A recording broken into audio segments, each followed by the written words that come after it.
నెల్లూరు జిల్లా ఆత్మకూరు వైఎస్ఆర్సీపీ పార్టీ కార్యాలయంలో ఆ పార్టీ జిల్లా అధ్యక్షులు కాకాని గోవర్ధన్, తిరుపతి పార్లమెంట్ సభ్యులు గురుమూర్తి, ఆత్మకూరు మాజీ శాసనసభ్యులు మేకపాటి విక్రమరెడ్డి తదితరులు పాల్గొన్నారు. నియోజకవర్గం కార్యకర్తలతో సమావేశం నిర్వహించిన అనంతరం విలేకరుల సమావేశం నిర్వహించారు. ఈ సందర్భంగా మాజీ మంత్రి, నెల్లూరు జిల్లా వైఎస్ఆర్సీపీ పార్టీ అధ్యక్షులు కాకాని గోవర్ధన్ రెడ్డి, ఎంపీ గురుమూర్తి, మేకపాటి విక్రమరెడ్డిలు మాట్లాడుతూ తమ అధినేత వైఎస్ జగన్మోహన్ రెడ్డి ఆదేశాలతో జిల్లాలోని అన్ని నియోజకవర్గ కార్యకర్తలకు తామండగా ఉంటామని తెలిపే ఉద్దేశంతో రాష్ట్ర స్థాయిలో ఏర్పాటు చేసిన ప్రత్యేక కమిటీతో ఈ పర్యటన చేస్తున్నామని, అందులో భాగంగా ఆత్మకూరులో కూడా సమావేశం నిర్వహించామని తెలిపారు. ఈరోజు ఆత్మకూరు నియోజకవర్గానికి సంబంధించి సోదరులు మాజీ శాసనసభ్యులు మేకపాటి విక్రమరెడ్డి గారి ఆధ్వర్యంలో వైఎస్ఆర్ కాంగ్రెస్ పార్టీని సంస్థాగతంగా పటిష్టపరచడానికి, సంస్థాగత నిర్మాణంలో భాగంగా గ్రామ స్థాయి నుంచే పార్టీని మరింత బలోపేతం చేయాలనేటువంటి లక్ష్యంతో ఈరోజు సమావేశాన్ని ఏర్పాటు చేసుకుని అన్ని మండలాలకు సంబంధించినటువంటి స్థానిక నాయకులతో ఈరోజు మాట్లాడడం జరిగింది. దానికి సంబంధించి నాతో పాటు ఈ కార్యక్రమంలో ప్రత్యేకించి జగన్మోహన్ రెడ్డి గారి దూతగా, అంటే ఒక టాస్క్ ఫోర్స్ను ఏర్పాటు చేసి దానిలో భాగంగా సభ్యునిగా ఈరోజు తిరుపతి పార్లమెంట్ సభ్యులుగా ఉన్నటువంటి సోదరులు గురుమూర్తి గారు, సీనియర్ శాసనసభ్యులు నెల్లూరు పార్లమెంట్ నియోజకవర్గ పరిశీలకులుగా ఉన్నటువంటి ఎంకే వెంకటరెడ్డి గారు, మరొక మిత్రులు మాజీ జిల్లా పరిషత్ చైర్మన్, శాసన మండలి మాజీ సభ్యులు, దానితో పాటు ఈరోజు ఎస్సీసీ స్టేట్ ఎగ్జిక్యూటివ్ కౌన్సిల్ మెంబర్గా ఉన్నటువంటి రాఘవేంద్ర రెడ్డి గారు, ఈ ఆత్మకూరు నియోజకవర్గానికి సంబంధించినటువంటి పరిశీలకులుగా ఉన్నటువంటి సోదరులు కోటేశ్వర రెడ్డి గారు, కాళహస్తి నియోజకవర్గ పరిశీలకులుగా ఉన్నటువంటి వీరెడ్డి గారు, అందరూ కూడా ఈరోజు ప్రత్యేకించి సమావేశంలో పాల్గొనడానికి. అయితే ఇప్పటికే రాష్ట్ర స్థాయిలో, జిల్లా స్థాయిలో, నియోజకవర్గ స్థాయిలో, మండల స్థాయిలో కూడా కమిటీలు ఏర్పాటు చేసుకున్నాం. పార్టీని క్షేత్రస్థాయిలో మరింత బలోపేతం చేయాలనేటువంటి లక్ష్యంతో జగన్మోహన్ రెడ్డి గారి ఆదేశాల మేరకు ఈరోజు గ్రామ స్థాయిలో కూడా ఈ కమిటీని ఏర్పాటు చేయాలి. దానికి చాలామంది, దాదాపుగా అందరూ మేము సంసిద్ధంగా ఉన్నాం, ఇప్పటికే చాలామంది కమిటీలను కూడా మేము పూర్తి చేశామనేటువంటి మాట ఈరోజు వచ్చినటువంటి నాయకుల ద్వారా తెలుసుకోవాలి. ఇది చాలా సంతోషించాల్సినటువంటి విషయం. అంటే ప్రోయాక్టివ్గా మనకన్నా ముందు మేము సిద్ధంగా ఉన్నాం ఈ పార్టీకి సేవలు అందించడానికి, కష్టకాలంలో ఉన్నప్పుడు వైఎస్ఆర్ కాంగ్రెస్ పార్టీ జెండాను భుజాలు వేసుకుని పెట్టడానికి మేము సిద్ధంగా ఉన్నామని చెప్పి ఈరోజు మాట్లాడడం అనేటువంటిది స్వాగతించాల్సిన. ఎన్నికల కాలం అయితే తెలుగుదేశం పార్టీకి సంబంధించినటువంటి నాయకులు ఎక్కడా పత్తా లేకుండా వెళ్ళిపోయారు. తెలుగుదేశం పార్టీ కార్యకర్తలు అనాథలాగా మారిపోయారు. ఈరోజు ఆ పరిస్థితి లేకుండా స్థానిక నాయకులు, కార్యకర్తలే మేమందరం ఉత్సాహంగా ఉన్నాం, మేము భయపడాల్సినటువంటి పని లేదు అని చెప్పి ఈరోజు ముందుకు రావడం.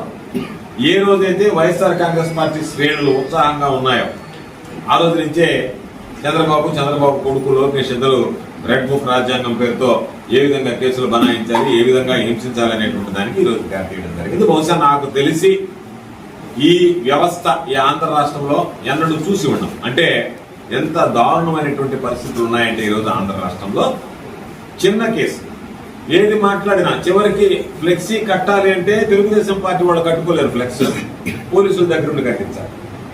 వేరు వైఎస్ఆర్ కాంగ్రెస్ పార్టీ ఉంటే వైఎస్ఆర్ కాంగ్రెస్ పార్టీ ఫ్లెక్స్ తెలుగుదేశం వాళ్ళు వచ్చి తీయలేరు, పోలీసులు వచ్చి తీయించాలి. ఎవడన్నా పోస్టింగ్ పెడితే వైఎస్ఆర్ కాంగ్రెస్ పార్టీకి పోస్టింగ్లు పూర్తి కాకముందే స్టేషన్ నుంచి అసే ఫోన్ చేసి ఒకసారి స్టేషన్ గ్రామాన్ని పిలుస్తాడు.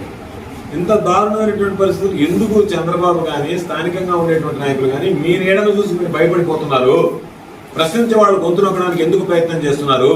ఈరోజు మాట్లాడితే ఏదో ఒకటి తీసుకొచ్చారు. దాని గురించి రకరకాలైనటువంటి ఈరోజు చంద్రబాబు నాయుడుకి ఒక అలవాటు ఉంది. ఏంటంటే తాను నమ్మినటువంటి సిద్ధాంతం ఏంటంటే రాజకీయాలలో మంచిని చెడుగా దానిని ప్రచారం చేయడం, తాము చెడు చేసినా సరే దాన్ని మంచిగా మార్చి ప్రచారం చేయడం అనేటువంటిది చంద్రబాబు నాయుడుకి వెనుక పెట్టినటువంటి విద్య. బహుశా భారతదేశంలోనే కాకుండా ప్రపంచ స్థాయిలో చంద్రబాబు నాయుడు ఈ అబద్ధపు ప్రచారాల్లో, అసత్యాలని ప్రచురించడంలో నెంబర్ 1 స్థానాన్ని దక్కించుకోగలరు. అటువంటి వ్యక్తి ఈరోజు రకరకాలుగా ఏదైతే ఈరోజు మనం మాట్లాడుకుంటున్నామో పాస్ పుస్తకాలకు సంబంధించి గతంలో దాని మీద దుష్ప్రచారం చేశారు. ఈరోజు అట్టల మార్చి పాస్ బుక్కులు ఇస్తా దానికి రకరకాలైనటువంటి కథనాలు జోడించి ఏదో పాపం తాము కనిపెట్టినట్టుగా, అసలు నాకు ఆశ్చర్యం వస్తుంది. వాస్కోడి గామ సముద్ర మార్గం కనిపెట్టినట్టుగా, కొలంబస్ అమెరికాని కనిపెట్టినట్టుగా, చంద్రబాబు నాయుడు దాన్ని కనిపెట్టినట్టుగా వీళ్ళు దాన్ని తీసుకొచ్చి ఈ గీతలు చూసారా, ఈ రాతలు చూసారా, ఇది చూసారా అని చెప్పిన పాపం ప్రచారం చేయడం అనేటువంటి ఏం చేయొచ్చు. ఎందుకంటే ఏరు దాటిన తర్వాత తెప్పతాకలు పెట్టినట్టుగా ఏ వ్యక్తి ద్వారా అయితే రాజకీయంగా మనం పునరుజ్జీవనం ప్రసాదించబడ్డామో, ఏ విధంగా అయితే రాజకీయంగా మరలా మనం నిలదొక్కుకోగలిగామో ఆ వ్యక్తిని గురించి ఈరోజు మాట్లాడడం అనేటువంటిది వాళ్ళు విజ్ఞప్తి వదిలేసినటువంటి పరిస్థితి. కాబట్టి ఈ ప్రజాస్వామ్యంలో భాగంలో చంద్రబాబు నాయుడిని సాగనంపడానికి ఈరోజు ఎవరు అవసరం ప్రజలు సిద్ధంగా ఉన్నారు. కాబట్టి అటువంటి నేపథ్యంలో చంద్రబాబు నాయుడు చేసేటువంటి నేరాలు కోరాలు ఈరోజు జగన్మోహన్ రెడ్డి గారు 17 మెడికల్ కళాశాలలు తెచ్చి చెప్పుకోలేకపోయాం, ఆయన చెప్పుకోలేకపోయాడు. చంద్రబాబు ప్రైవేటీకరణ కావడంతో సామాన్యుడు కూడా ఈరోజు 17 మెడికల్ కళాశాలలు జగన్మోహన్ రెడ్డి గారు తీసుకొస్తే చంద్రబాబు నాయుడికి ఏం మాయరోగం వచ్చి ఈరోజు వాటిని అమ్ముకుంటున్నాడు అని చెప్పి సాధారణంగా గ్రామాల్లో ఉండేటువంటి ప్రజలు మాట్లాడుకునేటువంటి పరిస్థితి. ఈరోజు మరలా మేము అడిగేది ఒక్కొక్కరు కాగితాలు పెట్టి గంటలు చదవబడలే. మేము సూటిగా ఏమడుగుతున్నాం, రాయలసీమ లిఫ్ట్ ఇరిగేషన్ అనేటువంటిది నెల్లూరు జిల్లా కూడా సంజీవన్ లాంటిది. రాయలసీమ లిఫ్ట్ ఇరిగేషన్ నెల్లూరుకు అవసరము. ఎందుకు అవసరం అంటే అనేక సందర్భాల్లో చూసాం. పాపం పోయినసారి అయితే విక్రమ్ రెడ్డి గారు ఎంత గొడవ పడ్డా ఏపీలో మేము చూసాం. కారణం ఈ ప్రాంతానికి మాకు సాగునీరు ఇవ్వండి అని చెప్పి, కొంచెమైనా సాగునీరు ఇవ్వండి. ఎన్ని సందర్భాలలో ఈ నెల్లూరు జిల్లాలో పంటలు వేసి సాగునీరు లేకపోయినా రైతులు పాపం వర్షాలు వస్తాయని ఆశతో పంటలు వేసి నీరు చేరక అనుకున్నటువంటి స్థాయిలో పంటలు ఎండిపోయినటువంటి పరిస్థితి లేదు. అటువంటి పరిస్థితి మనకి దాపరిస్తే పక్కన ఉన్నటువంటి తెలంగాణ రోజుకి 8 టీఎంసీలు నీరు తోడుకుని వెళ్ళిపోతుంటే, ఆంధ్ర రాష్ట్ర ప్రజలకు అన్యాయం జరుగుతుంటే, రాష్ట్ర ప్రజలకు కనీసం న్యాయం చేయాలనేటువంటి ఆలోచన చంద్రబాబు నాయుడు లాంటి వ్యక్తులకు లేకపోతే జగన్మోహన్ రెడ్డి గారు నడుము బిగించి ఒక 3 టీఎంసీలు రోజుకి తీసుకొస్తారని చెప్పి ఆలోచన చేశారు. 3 టీఎంసీలు మనం లిఫ్ట్ ఇరిగేషన్ ద్వారా తెచ్చుకుంటే ఈరోజు సంవత్సరాల తర్వాత దాదాపుగా 2.5 టీఎంసీ ఒక రోజులో చేస్తే 2-3 రోజుల్లో ఏదైతే ఒక 2 లక్షలు 3 లక్షల ఎకరాల్లో చివరి 3 తడులు లేక నీళ్లు పంటలు నిండిపోయేటువంటి పరిస్థితి ఏర్పడుతుందో అక్కడ నుంచి నెల్లూరు జిల్లా రైతాంగం కట్టేటువంటి పరిస్థితి ఏర్పడుతుంది. నెల్లూరు జిల్లాకి సంబంధించి చారిత్రాత్మకమైనటువంటి అవసరం అంటే మేము అందరం అనుకున్నాం. జగన్మోహన్ రెడ్డి గారు చెప్పాడు చంద్రబాబు నాయుడు అర్థవంతంగా దీన్ని ఎందుకు ఆపివేశాడు అని. దాని వెనక ఉన్నటువంటి మర్మం తెలియలేదు. కానీ చంద్రబాబు నాయుడుకి కుట్ర బుద్ధి ఉంది, జగన్మోహన్ రెడ్డి గారికి మంచి పేరు వస్తుంది, దీన్ని ఆపివేశాడని చెప్పి అనుకున్నాం. తీరా చూస్తే దీనిని ఒక పద్ధతి ప్రకారం ఇండోర్ అంటే రహస్య సమావేశం ఏర్పాటు చేసుకుని నేను చెప్పాను. నా మాట నమ్మి రాయలసీమ ఎత్తిపోతావు పథకాన్ని చంద్రబాబు ఆపేశాడు. ఇదే కదా ఆయన చెప్పినటువంటి మాట. మీరు సమాధానం చెప్పాల్సింది మీరిద్దరూ మాట్లాడుకున్నారా లేదా, నువ్వు ఒప్పుకున్నావా లేదా. ఇది సింపుల్. దాన్ని పక్కన పెట్టి ఏదో 2020 అంటాడు, 2021 అంటాడు, ఎన్విరాన్మెంటల్ క్లియరెన్స్ రాలేదంటారా. ఇవన్నీ మీకు అనవసరం. దీని తర్వాత మాట్లాడతాం. 2 విషయాలు చెప్పండి. నెల్లూరు జిల్లాకి అవసరమా లేదా, రాయలసీమ లిఫ్ట్ ఇరిగేషన్ నెల్లూరు జిల్లా రైతాంగానికి అవసరం ఉందా లేదా, దాన్ని తేల్చి చెప్పండి. రెండోది, మీ నాయకుడు కిరణ్ కుమార్ రేవంత్ రెడ్డితో మాట్లాడాడా లేదా.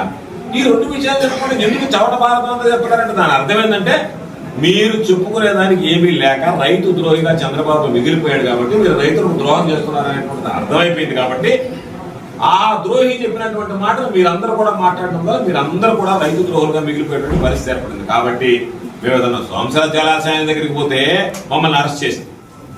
లేదు మేము కండలేరు జలాశయం దగ్గరికి పోతాము అని అంటే మమ్మల్ని అక్కడ నిలువురిస్తే, మమ్మల్ని ఏమో నిలువురించి ఈరోజు మీరు మాత్రం 100 మందిలో 150 మందిని అక్కడ తీసుకెళ్లి మమ్మల్ని తిట్టించడానికి వెళ్ళారు. మేము అడిగేది, మమ్మల్ని దారి పొడిగితే చెక్ పోస్టులు పెట్టి ఆపితే ఎంతమంది రైతులు స్వచ్ఛందంగా వచ్చారు.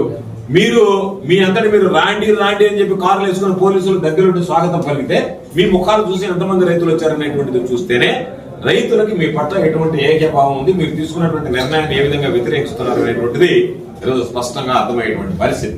కాబట్టి తప్పనిసరిగా ఈరోజు ఈ ప్రాంతాలకు సంబంధించి అభివృద్ధి అనేటువంటిది శూన్యం.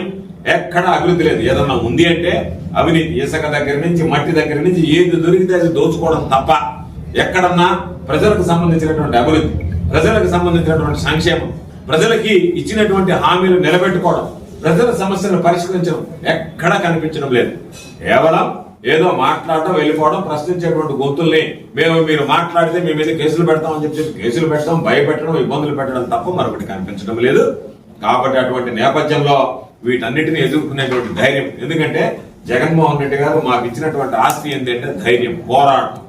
అందుకని ఎవరైతే పోరాడలేదో, ఎవరికైతే ధైర్యం లేదో వాళ్ళందరూ ఈ పార్టీ వదిలి వెళ్ళిపోయారు దండం పెట్టి. ఎవరైతే పోరాడగలరో, ఎవరైతే ధైర్యంగా ప్రతిపక్షాన్ని ఈరోజు ప్రతిపక్షంలో నిలబడి అధికార పార్టీని తీర్చుకోగలరో వాళ్ళ మాత్రం ఈరోజు వైఎస్ఆర్ కాంగ్రెస్ పార్టీ జగనన్న సైనికుల్లాగా పనిచేసేటువంటి పరిస్థితి ఏర్పడింది. కాబట్టి ఇటువంటి ఉడత బెదిరింపులకు భయపడే వాళ్ళు ఎవ్వరం లేం. మేము అట చేస్తే ఇట చేస్తాం, మేము ఇట చేస్తే అట చేస్తామని చెప్పి మీరు మాట్లాడినంత మాత్రాన్నే మాకేం భయం లేదు. మీరు పెన్షన్లు తీస్తారా ఉంటారా అని చెప్పి ఎవరి జోబులో నుంచో డబ్బు ఇచ్చినట్టుగా ప్రజలు కట్టినటువంటి పనుల్లో ప్రభుత్వం ఇచ్చినటువంటి హామీ ప్రకారం ఇచ్చేటువంటి దానికి సంబంధించి మేము ఇవ్వకపోతే అంటే ఇవ్వకపోవడానికి ఎవరు డబ్బులు ఇస్తున్నారు? ఎవరు డబ్బులు ఇస్తున్నారు? మీరు ప్రభుత్వం ఇచ్చేటువంటి డబ్బు ఇచ్చేటువంటి పరిస్థితుల్లో ప్రభుత్వానికి బాధ్యతలు ఉంటాయి. ఆ బాధ్యతలు మీరు నెరవేర్తించాలా. అంతేగాని మేము ఇవ్వకపోతే మేము చెయ్యకపోతేనంటే ఇంకా దానికి సంబంధించినటువంటి దాంట్లో మీరు ప్రజాప్రతినిధులుగా ఉండడానికి అర్హత లేదని దాని అర్థం. ఏ వ్యక్తి అయినా పరిపాలించేటువంటి వాడు ప్రజలకు సంబంధించి ప్రభుత్వం తీసుకునేటువంటి అభివృద్ధి సంక్షేమ కార్యక్రమాలని ప్రజలందరికీ అందించాలనేటువంటి వాడు నాయకుడు అవుతాడు తప్ప పక్షపాత వైఖరితో నేను ఒక కులానికి సంబంధించినటువంటి వాడిని, ఒక మతానికి సంబంధించినటువంటి వాడిని, ఒక పార్టీకి సంబంధించినటువంటి వాడికి నేను ఇస్తాను అంటే అంతకన్నా ఇంకా అటువంటి మాట్లాడేటువంటి వారి గురించి మనం ప్రజలు ఆలోచన చేయాలి. అంటే ఏ విధంగా మాట్లాడుతున్నారు, ఏ విధంగా మీ ప్రవర్తన ఉంది, ఏ విధంగా మీ ఆలోచన విధానాలు ఉన్నాయనేటువంటిది ఈరోజు తెలుగుదేశం పార్టీకి సంబంధించి కానీ తెలుగుదేశం పార్టీ నాయకులకు సంబంధించి మాట్లాడేటువంటి విధానాలు ఏ విధంగా ఉన్నాయనేటువంటి దానికి ఇవన్నీ ఉదాహరణ. కాబట్టి ఖచ్చితంగా రాబోయేటువంటి రోజుల్లో నేను మరలా చెప్తున్నా, జోష్యం చెప్పినట్టే చెప్తున్నా, నెల్లూరు జిల్లాకు సంబంధించి 10 నియోజకవర్గాలలో వైఎస్ఆర్ కాంగ్రెస్ పార్టీ జెండా రెపరెపలాడడంతో పాటు 2 పార్లమెంటు నియోజకవర్గాలు వైఎస్ఆర్ కాంగ్రెస్ పార్టీ కైవసం చేసుకోవడం, భారీ మెజారిటీలు సాధించి కైవసం చేసుకోవడం ఖాయం. ఇటువంటి పరిస్థితుల్లో ఈ ప్రాంతానికి సంబంధించి ఇది మెట్ట ప్రాంతం, ఇబ్బంది పడేటువంటి ప్రాంతం.